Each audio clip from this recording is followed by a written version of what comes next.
All rise for the jury. Welcome back to Justice 4. We're your hosts. I'm Jackie. And I'm Sam. So we left you guys on a cliffhanger last week. And I'm sorry, but I'm also not sorry because this is going to just be so long. I needed to put all of the details in here, and I didn't want to have a 2-hour long episode. Y'all wouldn't have liked that. Trust me. We would have lost y'all. So we're here. We're back. Let's just jump right back in, though. Let's jump right back in. We'll do our shameless plugs later.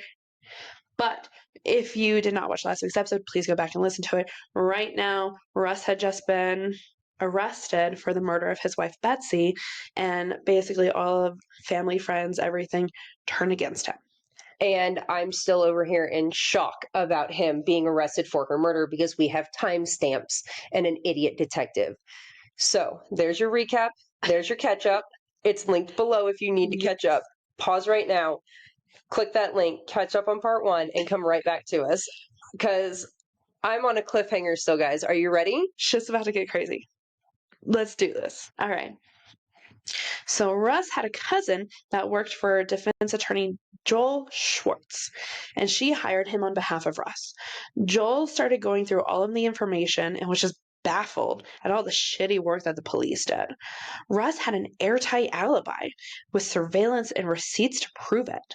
He was also at a friend's house, and all of the friends that were there was 4 of them, all corroborated him being at that house until 9 p.m.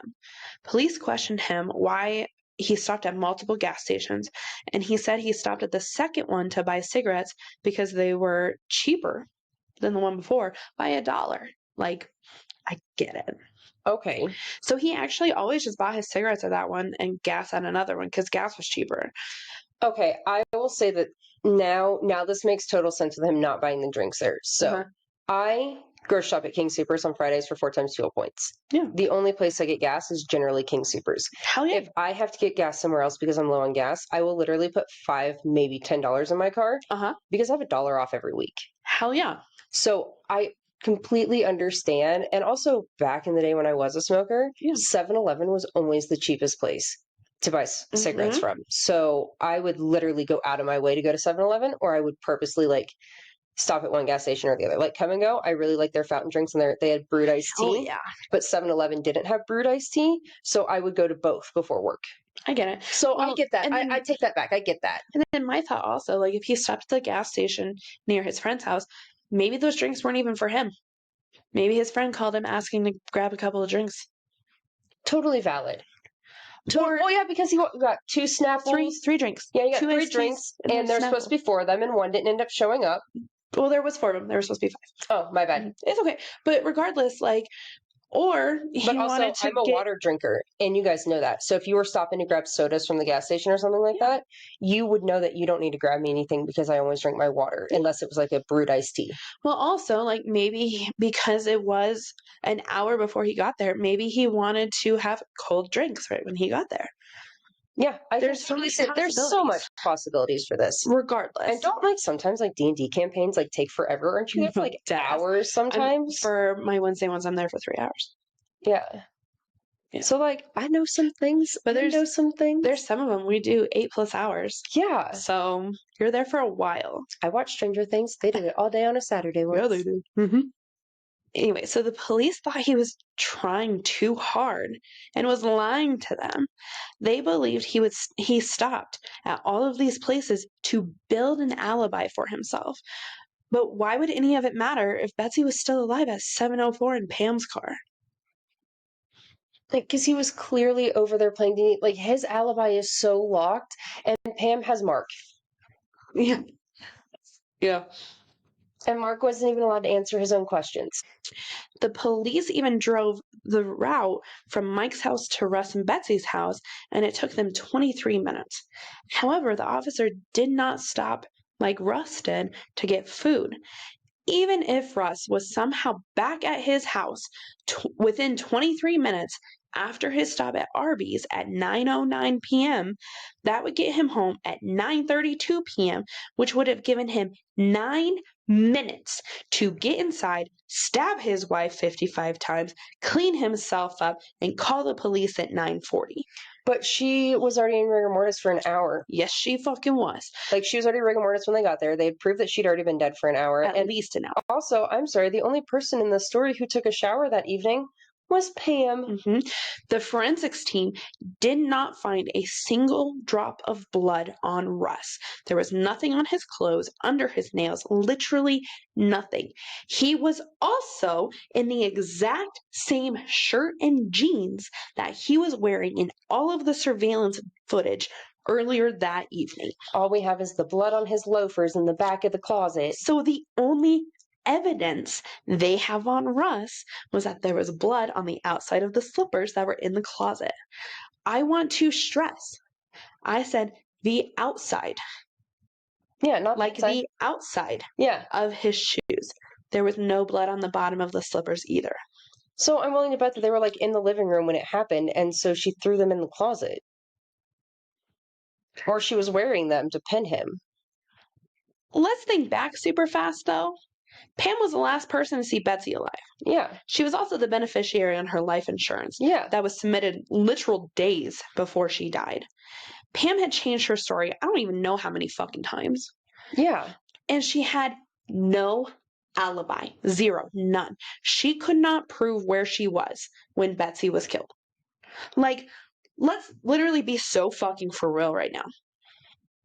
I don't understand why this detective has a hard on that Pam is innocent and Russ is guilty. Like, I don't even understand how a DA signed off on this arrest affidavit. I know. So let's go back to Joel and all of his research. Remember how I told you earlier about the Nissan and the Ford that Pam saw? Mm-hmm. Joel believes that she was just naming off the cars they had so she could try to figure out exactly what car Russ was driving that night. He was also confused why she kept changing her story, saying she didn't go in the house, but then she did for a second. But then she was there for a bit. Huh? Like, Joel also found it very strange that she claimed that she tucked Betsy in so she could rest and then tried calling her, which would have woken her up, which is exactly what you were saying. Yeah, but also, like, that also puts her in the bedroom. Uh-huh. Oh, do you also remember how I said she submitted DNA? Yeah, I was just about to ask about that. They didn't test anything. Because I was about to be like, there's no way that there wasn't any DNA, but they took her DNA. Why didn't they test it? Oh, because Detective McGinty or whatever his name is. McCarrick. McGinty, McGarentire. I don't know. One of those. Ryan. Ugh. Yeah, they never tested her car. They never tested her clothes. They didn't test her shit at all. They actually never even confirmed what she was even wearing that day. She was like, or if she was wearing the same clothes when when they came to her house later that night. They never confirmed with her or Mark that she came home and showered. They never confirmed any of that shit. Oh, and here's another. I'm gonna smack her if she does that one more time in this episode, you guys. 5 more fucking times. I'm not gonna lie to you. I'm going to smack her if she does this again one more time. They asked Pam to do a polygraph, and she was like, totally not a problem. Oh, you know what? Actually, I don't think I can. Here's a note from my doctor saying that I can't do a polygraph because of my head injury. Be so fucking for real. Dr. Ronald Fisher, he dead ass told detectives that Pam, yo bitch ass, requested him to write you a note to get out of the polygraph. He should have like tattled on her. Hell yeah. Love this. But she denied that that letter was real. Oh, well, sweetie, your doctor's a fucking snitch. And guess what the fuck he did? He sent them the copy of it. Oh, and here's what it says. Like, she requested in writing that he did this note for her? And here's what it says verbatim. Quote, Dear Dr. Fisher, could you please write Detective Kaiser a letter stating that I was not able to do a polygraph test due to medical reasons? Don't need to be any more detail than that. End quote. The thing is, he wrote her that letter. It said, quote, Pamela Hupp is unable to undergo a polygraph test due to her medical condition, end quote. When the detectives later questioned him about this, he said he was unaware of any medical condition she had. But he still wrote the fucking letter. We get the most interesting male doctors in these cases. Joel started asking Russ about Pam and Betsy's friendship. Russ said that they were hanging out for the last 6 months and she was a nice person. He never had any issues with her, but Betsy had other friends that she was much closer with. So it doesn't make sense how she would make Pam the sole beneficiary. Yeah, I'm still so confused about this, even with having the librarian saying that Betsy did it and all that. Like, I am... Mm-hmm. Same, though. I'm so still confused about that piece. Does not make any sense to me. No. I mean, we'll touch up on what happens a little bit later, but like, Pam was supposed to be this huge manipulator. Like, what did she fucking say to Betsy? Like, what did she promise her? For Betsy to be like, yeah, let's do it.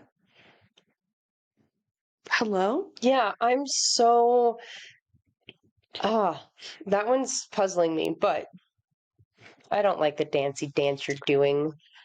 Joel started looking into Russ's polygraph. He wanted to look at his results and see exactly what was asked and how he failed. Yeah, they couldn't find it. Wait, what? I'm sorry? Did he actually fail? No one could provide it to Joel. Then all of a sudden, after weeks of not having a polygraph results, they found it and sent it to him. Come to find out, though, that at the time that Russ took the polygraph, he was awake for 32 hours straight, and he admitted that he was smoking the devil's lettuce that night as well. Yeah, I don't know how he also stayed awake, because, like, he's tired, he ate, now he's, like, went through shock, he's come out of shock, and now we're being interrogated, like, There's no way that a reputable examiner would give someone a polygraph test in that condition. Well, also, it turns out it was a fake polygraph. There were no actual results or data being recorded. You're lying. I wish I was She's lying. No. And they said he failed it and we arrested. What? No. But this is actually legal as long as it's actually disclosed. But disclosed to who? The mouse in the corner? Who did we disclose this to? The person you're giving the polygraph. Did he know it was a fake polygraph test? They never found any evidence of it being disclosed to Russ. They asked for video and audio recordings of the time when he took the test, the fake test, and guess what? They didn't have any. The cameras were conveniently not working that night. You're lying. Not. Great. So Joel asked them for the raw data to be sent over, so like everything that was fucking handwritten, and they wouldn't send it to him. All that Joel had was the consent form that Russ signed and a short summary saying that there were significant, consistent psychological responses indicative of deception. So he didn't have to sign a form in order to do this? But he had to sign a form for the results of it? No, because the form was like, the consent of the consent polygraph form. Anywhere in that consent form, did it say that this was a fake what in the think about what I just said though, the psychological response is indicative of deception. Do you remember what Ryan said about Pam, that she was not indicative of deception? Oh God.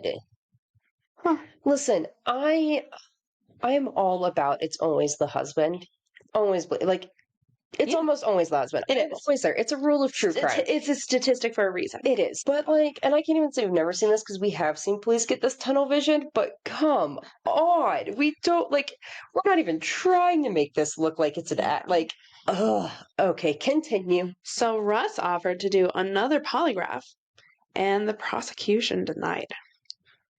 They completely declined it. Joel didn't know what else to do at this point, so he started digging in on Pam's medical condition. So back in November of 2009, she tripped over a filing cabinet and hit her head. She said she had a condition called foot drop. Foot drop is the inability to lift the front part of your foot, Okay. causing it to drag while walking. Generally, it's from nerve damage. So a lot of people with like MS, things like that, have Okay. foot drop. Got you. She applied for work comp, but the case was still pending at the time of his arrest and everything like that. All right. She got disability, but not work comp. Okay. But she claimed that she really hurt her head when she hit the filing cabinet, but she couldn't provide any evidence for the actual head injury. However, she said it gave her a lot of memory issues, and this is why she kept changing her story so much. Oh my God. She was receiving disability checks for her back, neck, and leg pain from the fall that did have documents, and she was just always in pain from this. That's interesting, though, because Homegirl was filmed running away from a reporter. And she went to the gym and attended Zumba regularly. You're not doing none of that. Listen, I gotta quit going to the gym sometimes because of my turf toe, and I can't do a lunge. Oh, no. Or be on the treadmill because it hurts too much, so I don't want to hear nothing. Zumba in. Joel was able to get prosecutors to ask Pam if she would do a polygraph, and she said no. They were like, okay, cool. Hello? So, trial for Russ started on November 18th of 2013. Okay. Prosecutor Leah Askey, the lady with the short hair and glasses, Okay. led the case that Russ had killed Betsy to get the insurance money. That he wasn't a beneficiary. I mean, he didn't know that he wasn't. So, I mean. She said he had a lot of loan debt, and he was still under the impression that he was the beneficiary. She painted Russ to be a bossy, violent man with a drug problem because he was smoking weed that night. Not the devil's lettuce. Oh my God. During trial, detectives talked about the Blue Star agent test that they had run, and it was determined that there was blood all over the house and in the bedroom. They said it lit up everywhere. Unfortunately, when they went to take pictures of it, the camera malfunctioned, so they had no evidence of it, just the testimony from the officer. So something I've noticed that the only things that malfunction in this case Our cameras are things that the police touch. All the other ones are fine. We have surveillance footage of him. Mm-hmm. We have receipts. We have everything else. It's just, okay. So convenient. Yeah. They did say there was no blood in the kitchen or any of the drains in the house, so no one showered or tried to clean up the blood. There were no bloody footprints at the scene, which also included no footprints from Russ's slippers. Both of Betsy's daughters testified against Russ. Whoa. Leah and Mariah were 21 and 17 when their mother was killed. Leah said that Russ and Betsy fought all the time, and it was not the Brady Bunch in the house. Like, how disheartening. Okay, so it's not the happy family that Russ was putting on, or? They weren't saying that they were this big happy family, but he was just saying that, like, after her cancer diagnosis, they got better. Closer. It got better. Okay. Oh, it's just so interesting how quickly the girls turned. Yeah. When, like, you have things like Barry Morphew, and, like, we couldn't get those girls to think a bad thought about him if we, like, literally showed it happening. You know what I mean? Like, yeah. In this aspect, though, Russ is their stepdad. So maybe it has something to do with that. But he's been around the whole time, though. We're going to circle back to this, though. And then they brought up the medical examiner and spoke about Betsy's autopsy. She said the time of death was likely before 7:21 p.m. This is when prosecutors talked about the possibility of cadaveric spasm, which is when the body sets into rigor mortis very quickly. I'm going to go into detail on this. I'm also wondering because, like, we've talked before about how rigor mortis takes like a couple hours to set in, but like they determined she was an hour before and all of that. But I'm wondering if it's a blood loss thing. Could be. Cadaveric spasm is one of those forensic terms people love to throw around, but in reality, it's almost non existent. Modern pathologists say it's so rare that many of them never see a single confirmed case in an entire career, and some doubt that it even exists as a true phenomenon. It's supposed to mean that the body freezes instantly at the exact moment of death, like a hand clenching an object in a fatal sudden grip. But most supposed examples turn out to be early rigor mortis or just misinterpretation. Forensic textbooks describe cadaveric spasm as exceptionally uncommon, controversial, and borderline mythical. Kind of like combustible explosion, spontaneous combustible explosion. Yeah, spontaneous combustion, yeah. Which is why investigators side eye it hard anytime it's used to explain an odd body position. In short, if something looks staged, it's probably staged. Prosecutors kept mentioning how Russ was acting weird and how his moods were going up and down and up and down. They said they believed that Russ came home that night, had sex with Betsy to have one last bit of control over her before killing her. They said they knew this because they found 8 sperm cells in her body. Hold on, quick new segment I'd like to call Sexual Education with Sam. Clearly, some people have never, had sex education in school, so here I am to teach you. Typically, during a single ejaculation, a person releases anywhere from 40 million to 600 million sperm cells, with the most common range landing anywhere between 100 to 300 million sperm cells. Class dismissed. Educated. Okay, so that just means that we had a couple left over. Russ did explain they had sex 2 days before her death on Christmas, probably because of that jewelry cabinet he bought her. You know what I'm saying? They did also bring Pam up to testify. She just kept going on and on about how awful Russ was to Betsy, and she loved her, and she was just trying to help her. So now it was time for the defense to cross-examine her. Like, let's fucking lay into Pam. Tell the jury everything. Oh, I'm so ready. I'm so pumped. Unfortunately, Oh, fuck off.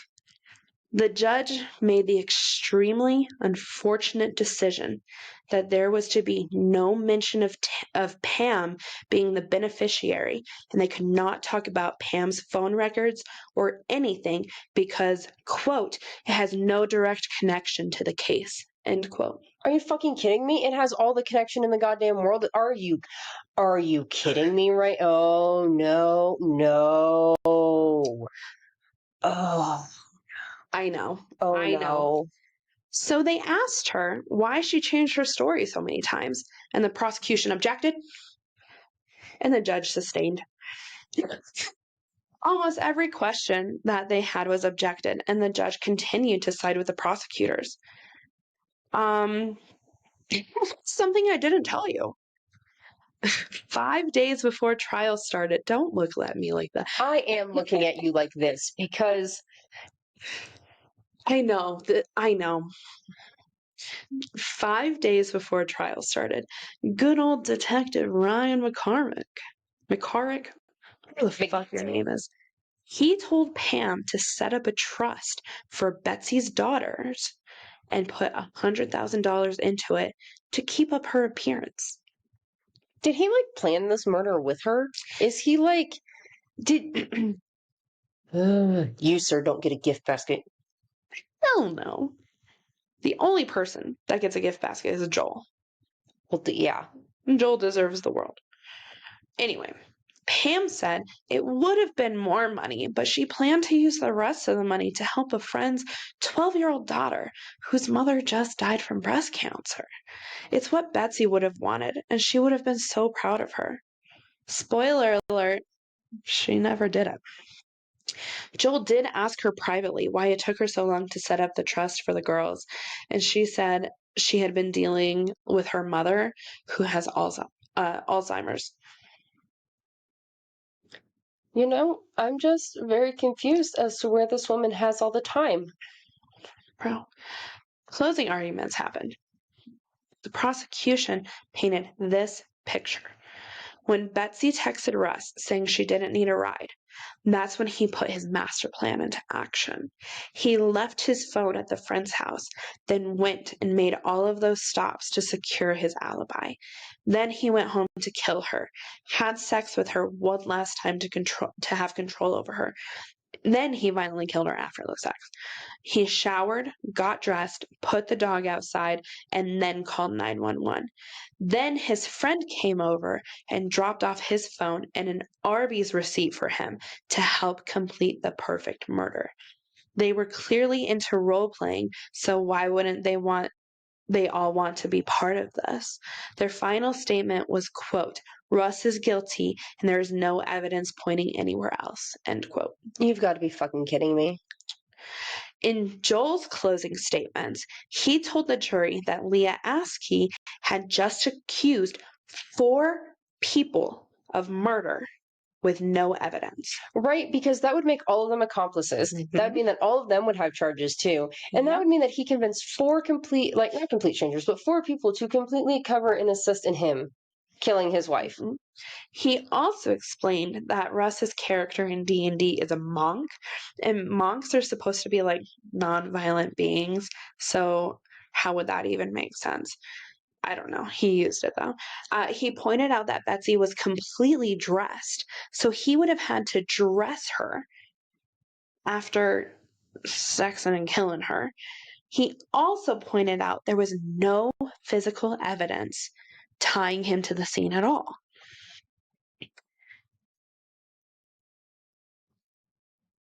The jury deliberated for 4.5 hours and came back with a guilty verdict. So earlier when I was like, no, I knew where this was going. Russ was sentenced to life in prison without the possibility of parole. One of the jurors wrote in their notes, and it said, quote, "They're just trying to blame Pam Hupp," end quote. Another juror told the media that the main reason they made the decision is because they thought Russ's alibi was too good and that he was trying too hard to make it seem like he couldn't have done it. Okay, that would be like if I go home today Yeah. and I find Mike and Nicole murdered in my house. Yeah. And somebody using the fact that I left my house and I went to Starbucks. Yeah. And then I went to Taco Express. Mhm. And then I came over here. Mhm. And then when we're done with this episode, I'm going to text my husband that I love him and I miss him and ask how his day is going. And I'll probably text Nicole as well. And then doing all this and then going home. And then they would literally be like, oh, she was trying too hard to establish an alibi because she went Yeah. too many places. And I saw you and my husband saw you. Yeah, and I met in an apartment complex and I put the gate code in. Uh-huh. And I drove on I-25 as well. So there's cameras on I-25 when I could have driven back roads where there's less cameras. It's this that is the stupidest. Oh, I understand because of what was left out for Pam and what they could not talk about. If the jury would have known about that, it would be different. I want to throw things right now. Yeah. Are you ready? There's more. I know there's more. The day after trial ended, Joel started getting emails from people saying that Shirley Newman, Pam's mom, did not have Alzheimer's. They also explained that she died recently, but not because of Alzheimer's. She actually died due to a fall from a 3rd-story balcony of her assisted living home. Turns out she spent the night with Pam the night she died. She had back pain and had gone to the hospital. Pam picked her up from the hospital and brought her back to her room. Pam told the staff that her mother would not be attending dinner or breakfast, but she may be down for lunch the next day. The next day, around lunchtime, Housekeeping came by, and this is when they noticed that Shirley had fell off the balcony. 2 of the upright metal posts from the balcony were laying next to her on the ground, but the main support bar was still completely intact. Hold on, time out. So she fell off her own balcony? Uh-huh. So let me tell you right now, she wasn't in memory care because they can't have balconies. Uh-huh. It was just an assisted living place. Well, yeah, because there's assisted living, then they have like assisted living with like memory care sides, and those are way more locked down, and that's way crazy. Oh, okay. Uh-huh. So why did it take until lunch for her to be found? Also, because she was just in the assisted living side, so she's not always checked on. There's like different levels of assisted living where fair. like there's different, like there's ones where you're kind of like you're there because you're older and you need people around, but like you don't need to be checked on all the time. But also, can we go back to something really quick? Mhm. My mom has a life insurance policy. My husband has a life insurance policy. They're worth more. During her autopsy, well, let's keep going. During her autopsy, they found that she had 8 times the normal amount of Ambien in her system. The staff said she had been having some confusion lately, so she most likely just took too much medication and fell. Oh, but don't forget, Pam said she could kill her mom and get a lot more money from her. Yeah. But this was absolutely an accident. They did rule it as an accident, by the way. Some time went on. Okay. After this. And in 2014, I don't know exactly what happened, but Leah and Mariah had a change of heart. They didn't believe Russ did any of this to their mother, and they believe it was Pam. So they filed a wrongful death lawsuit against Pam. During her disposition, she was incredibly nervous. She kept mispronouncing Betsy's last name. Bestie? Her bestie. Her like very best friend that she was so worried about? Oh, girl, just you hold on to that for one second. She also refused to say how much she got from her mother's inheritance, but she finally said it was only $100,000. And I thought you were going to get more from your mom. Right? What? Huh. One of the attorneys said that Betsy was Pam's best friend.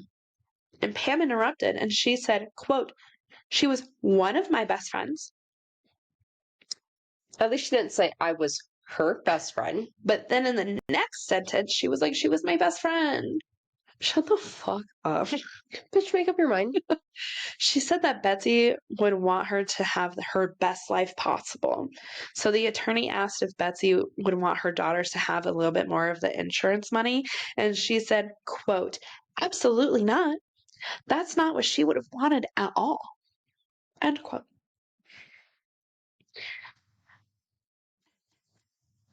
I have more information I've been keeping from you.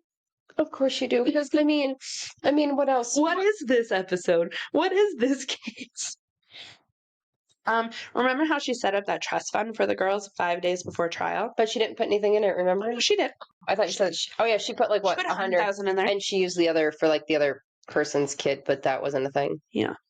Well, at the same time, Pam and Mark bought a shiny new 4-bedroom house. Oh, and then just 3 weeks after trial ended, Pam emptied the entire bank account. So Leah and Mariah never saw a cent. So she just had like the trust fund there established for the trial and then got rid of it afterwards? Yeah. Deadass to hold up her appearance, remember?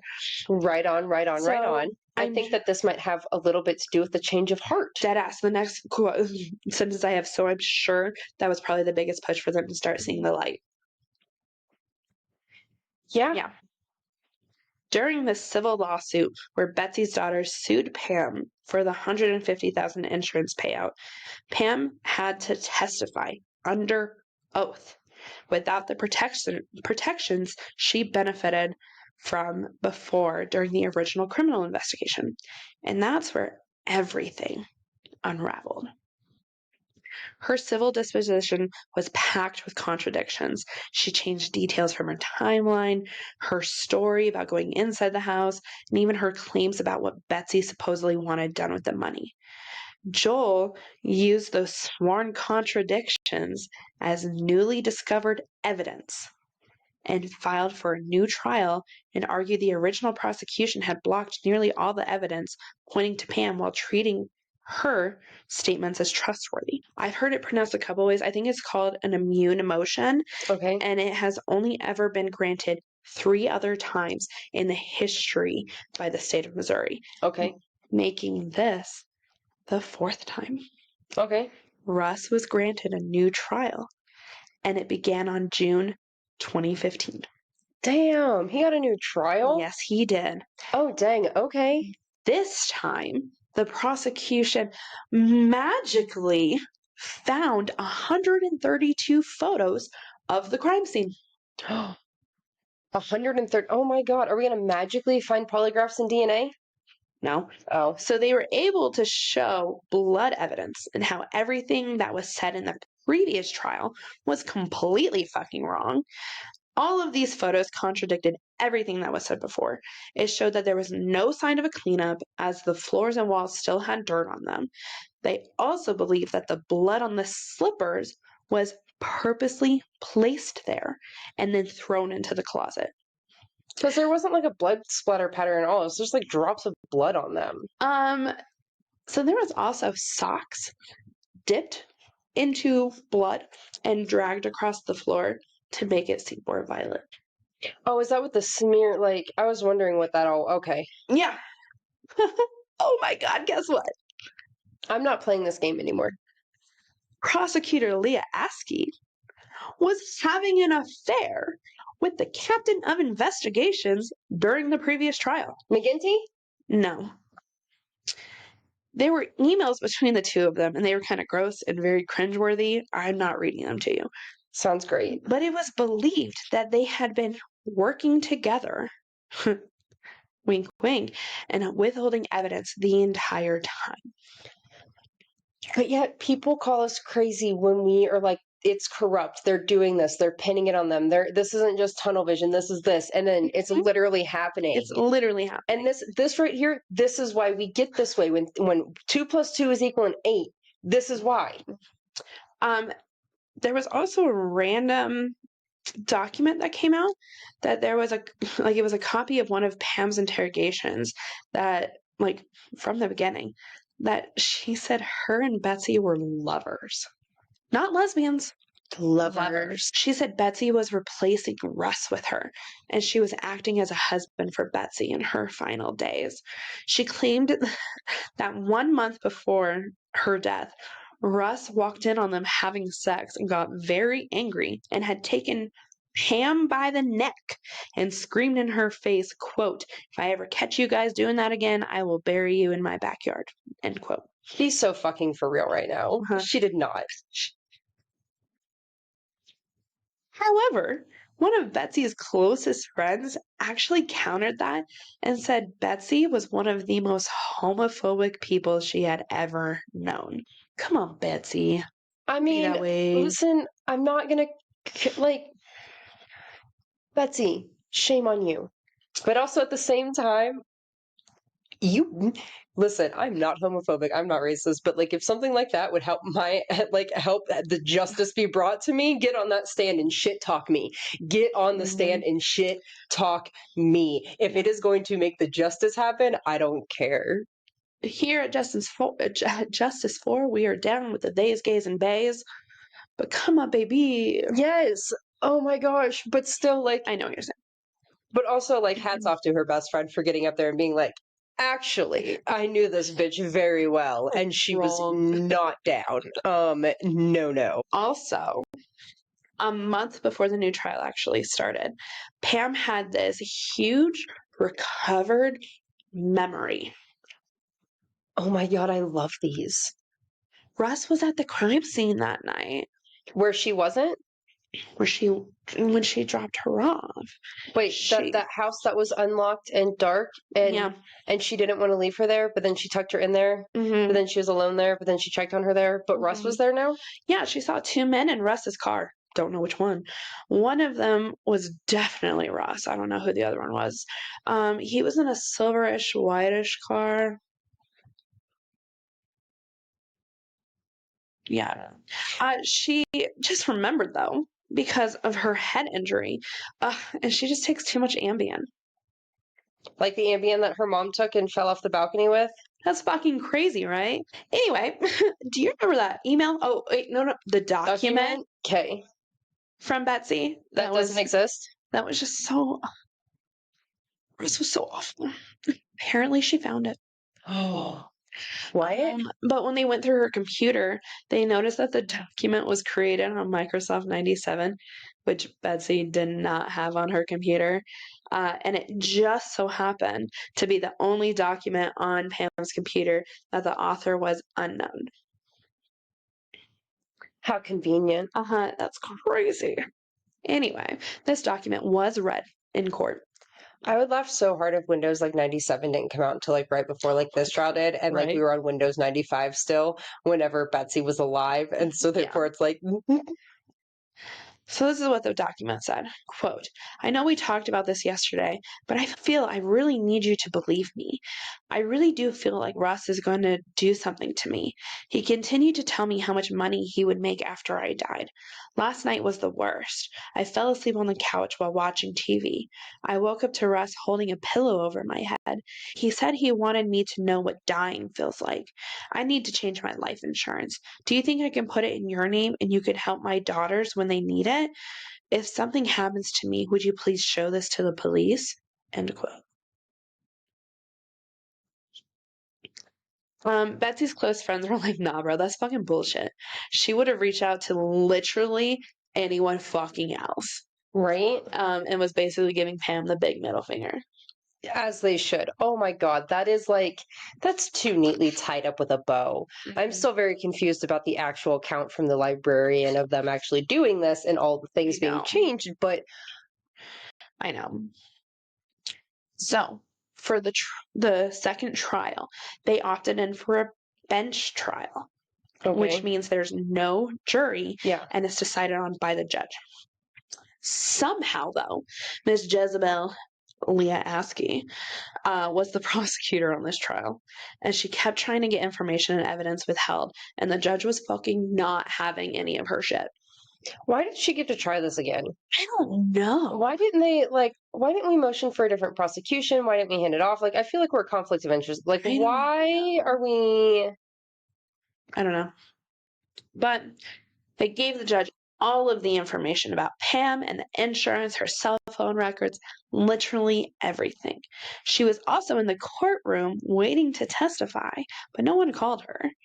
The judge gave his final verdict, and Russ was acquitted of all of the charges. Finally. Russ was finally free. But unfortunately, so was Pam. Oh no. There are also a lot of people that believe she killed her mother and would be willing to hurt someone else. August 2016. Oh no. This 911 call. Oh no. Comes into dispatch. No, we're stopping. We're done. No. 911, what's your emergency? Hey, hello, there's someone breaking in my house. Help! What's the address you're at? Help! I'm getting in the car with you. No, get away. Address. Get out. Help! What's the address you're at? Help! Why is somebody breaking in? No. Hello?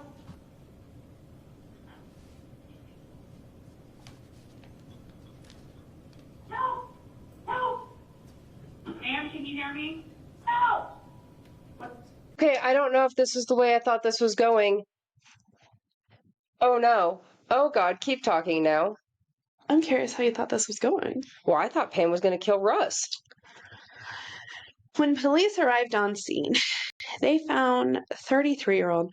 Really quick, I want to point out, I also saw some sources saying that he was 37. Most of it keeps saying he's 33. He's somewhere in there. They found 33-year-old Louis Gumpenberger dead. And who do you think was on the other end of that call? 58-year-old Pam Hupp. Who the fuck is Lewis? Pam says that Louis had attacked her and held a knife to her throat in her driveway, asking for Russ's money, somehow managed to knock the knife out of his hand, run inside, get her gun that was in her nightstand, and he followed her inside, and she shot him until she was out of bullets. What you did hear on that call was 5 gunshots. That's what I thought I heard.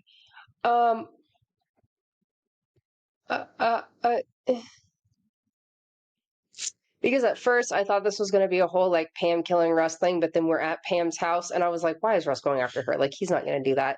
He's not seem like that kind of guy. And I was like, oh no, maybe he mad. What the fuck is going on? Louis Royce Gumpenberger was a 33-year-old Missouri man known for his big heart, gentle personality, and a deep love for his family, especially his young daughter. Before his life changed, Louis worked various jobs and was described as upbeat, funny, and always ready to help anyone who needed it. In 2005, he was in a devastating car accident that left him with significant physical and cognitive disabilities. He had a traumatic brain injury, balance issues, difficulty walking without assistance, and memory impairments that made everyday tasks challenging. Despite those struggles, Louis stayed social, affectionate, and fiercely connected to the people who cared for him. He lived with his mother, enjoyed simple routines, and found comfort in being surrounded by family. Those who knew him remembered him as sweet, trusting, and deeply kind. The type of person who lit up when talking about his daughter and who tried every single day to rebuild a life after an injury that had taken so much from him. He had a job interview the next morning to work with disabled people and get them help and a head start in life. When they interviewed Pam about all of this, they mentioned Russ, since she was heavily involved in that. And she said she didn't know anyone named Russ. What? Whatever, she's a fucking idiot. But Pam Hupp's entire scheme began to unravel. First, she approached a gal named Carol, pretending to be a Dateline NBC producer, and offered her $1,000 to reenact a 911 call in Pam's car. Carol felt something was off, and she refused, and she later became known as the woman that got away. I do want to point out another discrepancy here. I had sources that said the gal's name was Carol Alford, but then there was other sources that said Carol McAfee. Okay. From all of my research, I believe the correct one is Carol McAfee. Okay. Just from the sources that were saying that I trust more. Yeah. Days later, after she approached Carol, Pam found Louis. We don't know if he was lured or forcibly taken from her. Louis ended up in Pam's house, where she shot him and claimed that he burst in demanding Russ's money. Louis was found with 9 $100 bills in a plastic bag in his pocket with a note. The note instructed him to go to her, get Russ's money, leave it in a wood pile outside Russ's house, and then kill Pam Hupp. Then he would get the rest of his payment. Russ didn't have a wood pile outside of his home. He actually got rid of it about a week prior. His neighbors also caught Pam on security footage driving through his neighborhood.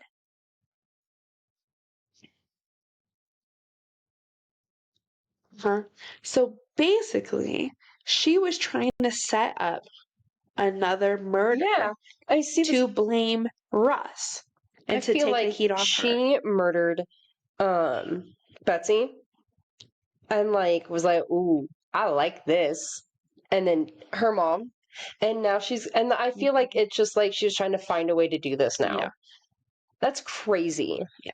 The day after Lewis was murdered, Mark, Pam's husband, threw out a bunch of documents. This included Betsy's death certificate. Why she had it, I don't fucking know. A 1099 form from Well, it was probably Betsy. easy for her to get because she needed to collect the life insurance money. That makes sense. A 1099 form from Betsy. For what? I wonder if it was like a caretaker thing, but I don't know for sure. Shirley Newman's will, transcripts from Pam's police interviews, sticky notes with bank information for multiple relatives, and some t-shirts and flip-flops. Huh. Uh-huh. So, Carol's earlier encounter exposed premeditation, and Lewis's tragic death became the smoking gun that finally shattered Pam's webs of lies. Finally.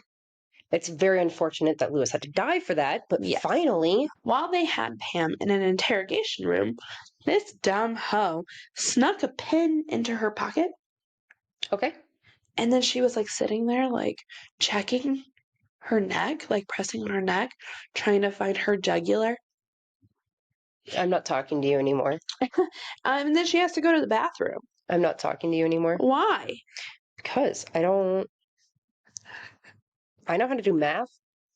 Yeah, she then proceeded to try to stab herself multiple times in the wrist and her neck with the pin. There is footage of this. I will not play it, but it's out there. I'm also not linking it. Interesting. Mm-hmm. Okay. You can hear the officers calling for medics.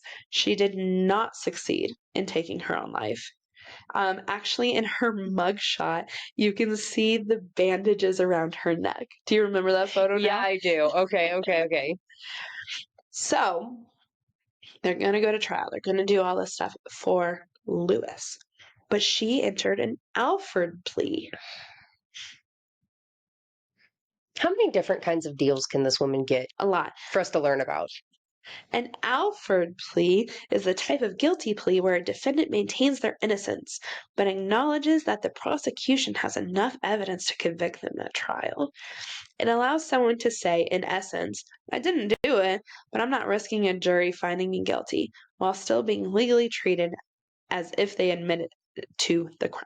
Okay. The plea comes from the Supreme Court case, North Carolina v. Alford, which I didn't actually look up. I want to, though, which ruled that the defendant can choose to accept a guilty plea as a strategic decision, even while insisting they're innocent.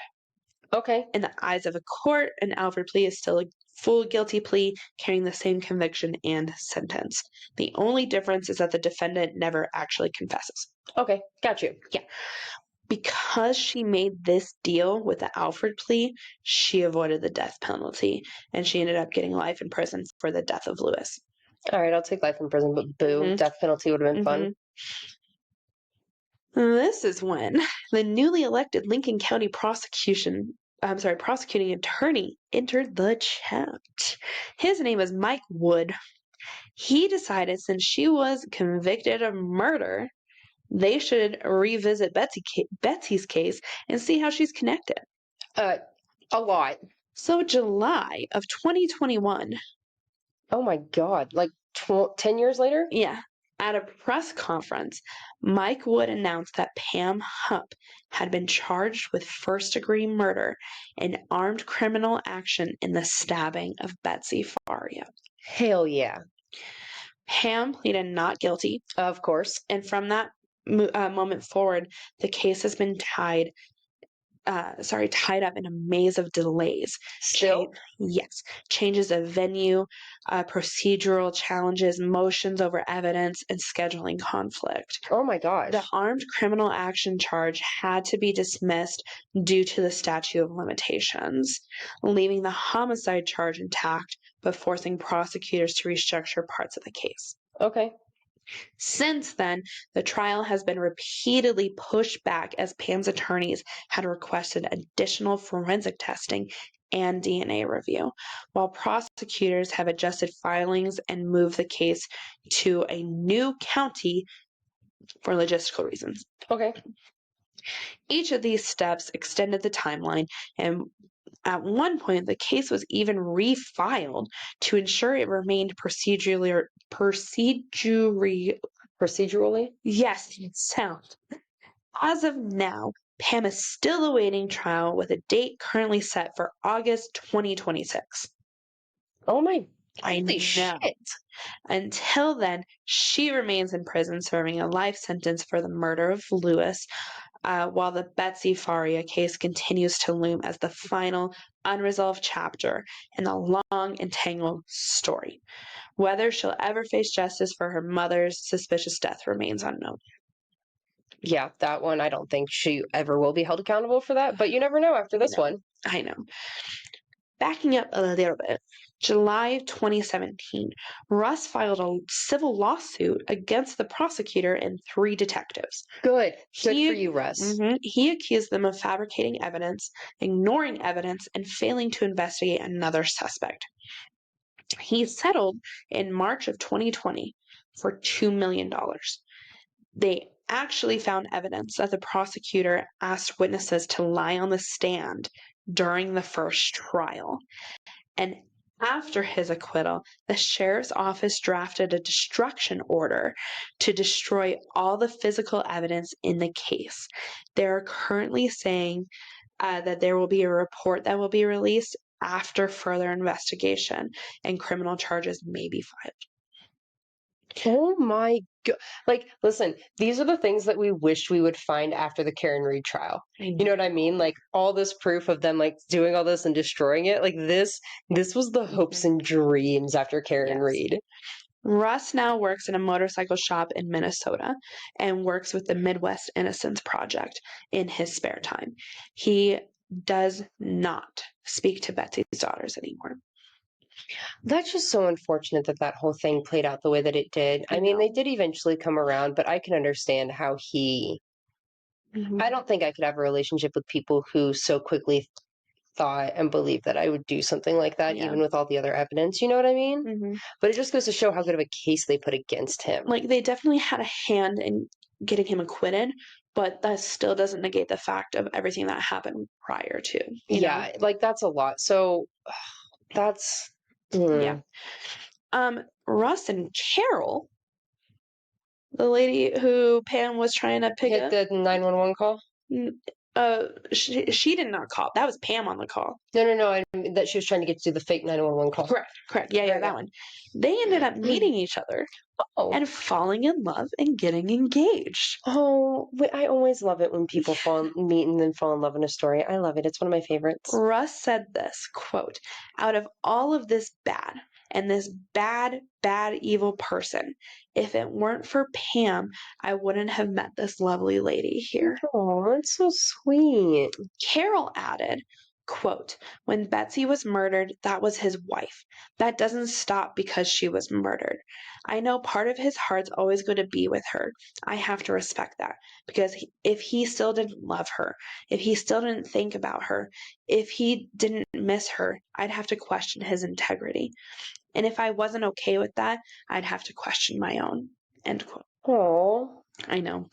Mariah and Leah are moving on with their lives while still keeping their mother's memory alive. They said not only did they lose their mother, but they lost their father in the process. They were told not to talk during trial, and that any time they brought up Pam, they were shut down and told it wasn't possible. They said that they received an anonymous letter that had a lot of hateful and snarky things being said to them. and sounds familiar. They originally believed it was from Russ, but looking back, they believed it was from Pam. I mean, we knew about the forgery stuff, and they didn't really know about that. So, I mean, hindsight, looking from the outside, is a very different view. But both of them have gone on to have their own families now as well. Okay, that's wonderful for them. I'm glad that they are living their lives. The story captivated the country. This story just captivated me. Dateline NBC turned it into a 6-part saga. The House on Sumac Drive, Game Night, The Thing About Pam, and even multiple podcasts came out, and it actually became one of Apple's most popular podcasts. Whoa, that's crazy. Then came the scripted series called The Thing About Pam, starring Renee Zellweger as Pam, Josh, how do you say his name? Duhamel? Dummel? Something like that. You know what I'm talking about? Josh Dummel? Yeah. Judy Greer Okay. and Katie Mixon playing Betsy. All right. All right. That's why I had those pictures in there. Yeah. This case has been dissected in books, documents, and podcasts across the world. But at its heart, it's a tragedy that started with trust. Betsy thought Pam was her friend. She thought she was helping someone kind. Instead, Pam saw an opportunity and she fucking took it. And I still can't really, I mean, like, the money, I still don't even understand why Pam did it. Mm-hmm. Like, I don't fully even understand why she did this, unless it was other than the fact that, like, she didn't like Betsy spending one-on-one time with Bobby. I don't know. I'm so confused. Because I wonder if, because let's think about the whole lesbian lover thing also. What if she was in love with Betsy? Yeah, and then But the she Bobby knew thing was Betsy was- threatening, and yeah. And maybe she knew Betsy was homophobic and couldn't do it. I don't know. There's so many possibilities. There's so many I'm wondering things. if Betsy just switched the beneficiary to her for right now, and then was going to change it back eventually. I mean, maybe. Well, like when she like decided what she was going to do or whatever. Mhm. The thing is, though, for all we fucking know, maybe Pam did hold a gun to her goddamn head. Maybe she fucking did. There's always a little bit of truth in a lie. I bet you there has to be something. There has to be something because that part just does not match right. No. And like, she was, they weren't Yeah. financially unstable. She was with an ex minor baseball leaguer. They were flipping houses. Yeah, I don't understand. I don't know. I don't know. I Normally can't we can find a comprehend motive it. somewhere, but like there just isn't one here. No, I can't fucking comprehend it. So now is the part if we discuss if we got justice. This one's a little hard, and I need all four hands for this. On one hand, yes, we got justice for Russ not being in jail. On another hand, yes, we got justice for Lewis. Yes. Because that's shit. On another hand, justice is loading. Yes, justice is For loading. Betsy. And then on another hand, I don't think we're ever going to have justice for Shirley. No. There's no fucking way. She just fell out of that balcony. Nope, not with at all. that much Ambien. And then she keeps bringing up Ambien. Like, yeah, no, it's not a thing. And yeah, justice is complicated in this one. It is. It is. And now, for the jury, do you think we will ever see a conviction and justice for Betsy and Shirley? What do you think? Do you think she only did this for financial gain? Let us know what you guys think in the comments or reviews. Go with what you feel. Or the discussion post on Facebook. We always have it over there every day the episode releases. Yeah. Yeah, I don't know. I'm really interested to hear what you guys have to say on this. Now that I know that it's been made into 18 different freaking documentaries More. and Lifetime series and parts crazy. and podcasts, now I know. That's why this was 2 episodes. I wasn't expecting it to be this long. I'm not going to lie to you. But like, we just I get discovered it, in like last night and into this morning where like it might be. Read my last line. Holy shit, this was 25 pages long. I love that. But like, do you understand why it was so long? Because there's so much information. There's so much info. And go find more of it, you guys. Go watch. I'm gonna go watch a series. I'm gonna make my husband watch it. Period. I just didn't want to leave anything out because one, yeah, it's confusing. Don't get me wrong. It's fucking confusing. But I feel like I did a pretty good job. Really good job. Period. But I didn't want to leave stuff out because that's what fucking happened. And that's why Russ got put into jail. And that's why we still don't have a fucking conviction after 15 years. 15 years, yeah. We're working on it, though. We are. We're getting there. So, justice is loading in this one. Yeah. This shit was crazy. Yeah, that shit's absolutely nuts. That was a really good one. I'm really glad we didn't do that for the live. Holy crap. That would have been so hard to follow while you're painting. That's fair. Yeah. Speaking of, As soon as we have a live event with tickets, it will be posted on our website, on all of our socials for our next live show at Painting with a Twist, Constitution and Powers in Colorado Springs. It's going to be from 6:30 to 9:30. It's a Friday. It's a Friday night, not in the middle of the week this time. Even though it was kind of cool that it happened to be on a Tuesday last time and we release episodes on Tuesdays. Yes. I thought that was kind of like meant to be. But you have plenty of time to get your merch before the show, so you can wear it at the show. Maybe wear some fun like holiday merch. We made some super cute things. I'm really proud of them. And as of right now, as of the recording of this and the release of this, there's a merch code. There is Discount code for you right now for Christmas. Check all of our socials. Check the description. It'll be in there. In our holiday collection, all the shirts are $15. The crew necks are $20 and shipping is free as always. 15% off your entire order with that code that you'll find in the description down there. Like, follow, subscribe everywhere at justice4podcast.com, Spotify, Apple, YouTube. Share us, put us out there. The more that we're out there, the more we can do for y'all. Yes. I know the background still looks a little plain right now in our new studio. We ordered stuff. It's coming. We had our Black Friday. We're actually recording on a few episodes, so you're going to kind of see it plain here until probably after Christmas. Yeah. But we hope that you love what we've done so far. And we have a lot of good stuff coming to you. A lot of stuff has been happening, y'all. It's been crazy. And so, but we're not taking December off like we did last year. So you're going to hear from us every goddamn week, whether you like it or not. We're going to be right here every week. So on that note, we will see you next Tuesday for an all brand new episode. I have a crazy episode coming for y'all. Excited. And it's a Colorado episode. So, hey, I haven't done one of those in a minute. But you know, my Colorado episodes are always so good. She's excited. I'm so excited. But that's all we have for you guys this week. We're so sorry we had to split this into 2 parts. Anyway, we love you guys. We will catch you next week. Please, please, please have a very safe December. We hope you're doing okay, staying warm, getting ready for Christmas. Okay, we'll catch you guys next week. Have a good one. Okay, love you. Bye. Hey guys. So there was a couple of quick things I wanted to bring to your attention after I was done editing this. So I wanted to let you guys know that they changed the manner of death for Pam's mom, Shirley Newman, from accidental to undetermined. Does this mean anything's gonna happen? Probably not. But at least they're showing it's not just accidental anymore, which is good news. So the other thing was that Louis Gumpenberger's mother, her name is Margaret Birch. She actually sued Pam in a wrongful death lawsuit, and she ended up winning.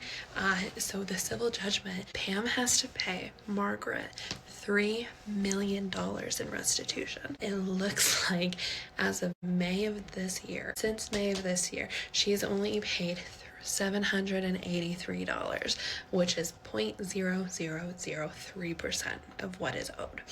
However, Hupp Pam is trying to basically get it, like she's fighting to where Margaret's not going to get any of her prison wages that she's getting, which is really weird. So in a new court motion, she lists her prison payments, Pam did, as being intercepted from when she was housed. So it's $50 here and there that she's earning, that she's working as a tutor. Weird. She complained that there was a $200 payment intercepted, which was supposedly from her family to her commissary. That was taken from her and given to Lewis's mother, which personally I love. I know Jackie would love it. And also, Jackie, you're welcome for this information. Basically, she's being garnished, and she says that she's only supposed to be garnished 25%, but she's saying that it's being 100%, which, like, I don't care. So Lewis's mother has an attorney. His name is Gary Berger, and he's essentially holding off on all comments on it until they go back to trial for this, because there's a whole thing happening. That is the last thing that has come about on it. As it keeps going, I will let you know more, and I'm hopefully Gonna get more information on the date for Betsy's trial, which is supposed to be August of next year. Let's hope for sooner. But I hope you guys enjoyed today's episode. A little bit more information coming at you. But have a good one, and I will keep you guys updated as things come in. Okay, love you. Bye.